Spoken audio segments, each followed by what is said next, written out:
Social media పుణ్యమా అని ప్రపంచం ఓ కుగ్రామంలా మారిపోయింది. నిత్యం రకరకాల వీడియోలు వైరల్ అవుతూ ఉంటాయి. కొన్నింటిని చూసి మనం షాక్ అవుతుంటే కొన్ని మాత్రం కడుపుబ్బ నవ్విస్తాయి. మరి ప్రస్తుతం సోషల్ మీడియాలో ఓ వీడియో బాగా వైరల్ అవుతోంది.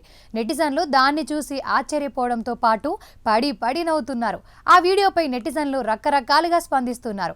అయితే ఆ వీడియోలో ఉన్న వ్యక్తి వ్యాపార నష్టాలను నివారించడానికి ఆదివారం పార్టీ నిర్వహించడం జరిగిందని, ఇది వారాంతం కాబట్టి అందరూ హాయిగా హాజరు కావచ్చని, ఎవ్వరు పనికి ఎటువంటి ప్రభావం ఉండదని చెప్పడంపై నెటిజన్లు ప్రశంసలు కురిపిస్తున్నారు.